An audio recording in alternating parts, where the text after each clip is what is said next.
Hello welcome back to my channel. నేను మీ జాహ్నవి. ఈరోజు recipe వచ్చేసి మటన్ దమ్ బిర్యానీ ఎలా చేసుకోవాలో చూపిస్తాను. అది కూడా నార్మల్ రైస్తో పొడి పొడిగా చాలా టేస్టీగా ఉంటుంది. ఈ బిర్యానీ రెసిపీ చాలా ఈజీ తయారు చేసుకోవడము. నచ్చితే మీరు తప్పకుండా ట్రై చేయండి. నేను 1 kg రైస్ యూస్ చేసి బిర్యానీని చేశాను. 5 to 6 మెంబర్స్కి పర్ఫెక్ట్గా సరిపోతుంది.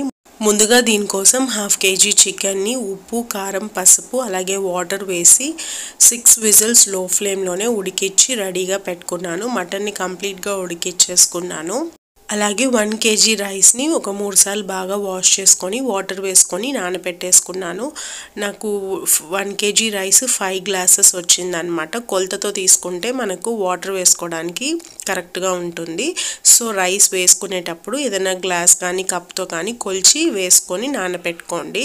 ఒక పెద్ద దబ్బర్ని తీసుకొని ఆయిల్ వేసుకొని బిర్యానీ మసాలా దినుసులను అన్నింటినీ యాడ్ చేసుకున్నాను. 4 ఉల్లిపాయలని పొడుగ్గా కట్ చేసుకొని ఆయిల్లో వేసేసుకొని మంచి కలర్ వచ్చేంత వరకు ఫ్రై చేసుకోవాలి.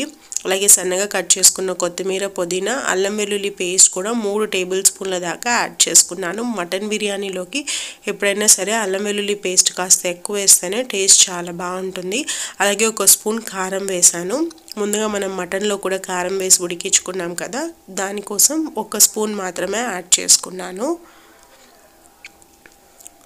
అల్లం పేస్ట్లో పచ్చివాసన అంతా పోయే వరకు బాగా ఫ్రై చేసుకొని ఒక 10 పచ్చిమిరపకాయలని మిక్సీ జార్లో వేసుకొని మెత్తగా గ్రైండ్ చేసుకొని యాడ్ చేసుకున్నాను. అలాగే 4 టమోటాలని ముక్కలుగా కట్ చేసుకొని యాడ్ చేసేసుకున్నాను. 1/2 కప్ దాకా పెరుగును కూడా యాడ్ చేసుకున్నాను. అలాగే బిర్యానీ మసాలాను కూడా ఒక 2 స్పూన్ల దాకా యాడ్ చేసుకోవాలి. అలాగే 1 స్పూన్ గరం మసాలాను కూడా యాడ్ చేసుకొని టమోటాలంతా బాగా మెత్తపడి ఆయిల్ సపరేట్ అయ్యేంత వరకు మగ్గించుకోవాలి.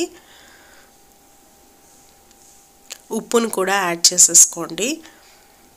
మటన్ ఉడికించేటప్పుడు యాడ్ చేసాము, మళ్ళీ ఈ మసాలా కోసం కొంచెం యాడ్ చేసాము. కొంచెం యాడ్ చేసుకొని ఫైనల్గా చెక్ చేసుకొని యాడ్ చేసుకోండి, లేదంటే ఉప్పు ఎక్కువైపోయే ఛాన్సెస్ ఉంటాయి. మనకు ఆయిల్ సపరేట్ అయిపోయి టమోటాలు మెత్తగా మగ్గిన తర్వాత ముందుగా ఉడికించుకున్న మటన్ని వాటర్ లేకుండా యాడ్ చేసుకోవాలి. ఆ వాటర్ని అలాగే పక్కన పెట్టుకోండి. మనం బిర్యానీలోకి ఆ వాటర్ని యూజ్ చేసుకుందాము. మటన్ వేసిన తర్వాత ఒక 5 నిమిషాలు ఆ మసాలాతో పాటు మగ్గించుకుందాము. మటన్ని 5 minutes ఆ మసాలాలో మగ్గిన తర్వాత మనం వాటర్ని యాడ్ చేసుకుందాము. మటన్ ఉడికించుకున్న వాటర్ని ముందుగా యాడ్ చేసేస్తున్నాను.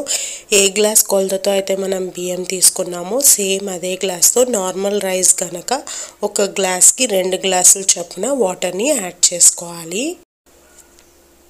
వాటర్ అంతా యాడ్ చేసిన తర్వాత మూత పెట్టేసుకొని హై ఫ్లేమ్లో ఒక తెల్లు రానివ్వండి. ఇప్పుడు రైస్ని యాడ్ చేసేసుకుందాము. రైస్లో ఉన్న వాటర్ అంతా నీట్గా డ్రైన్ చేసేసుకొని ఉత్తి రైస్ మాత్రమే యాడ్ చేసుకోవాలి.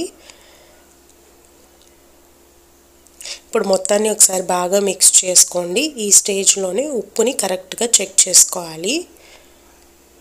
ఉప్పు ఏమన్నా తక్కువ అనిపిస్తే ఈ స్టేజ్లోనే యాడ్ చేసేసుకున్నారంటే మనకు పర్ఫెక్ట్గా ఉంటుంది.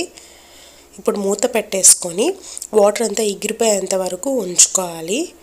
అంటే మనకు రైస్ అనేది పైకి వచ్చేయాలన్నమాట. చూసారు కదా, ఈ విధంగా ఆ రైస్ వాటర్ అంతా అబ్జర్వ్ చేసుకొని పైకి వచ్చేస్తుంది. ఇప్పుడు మూత పెట్టేసుకొని ఈ దబ్బర్ని పక్కన పెట్టుకుందాము.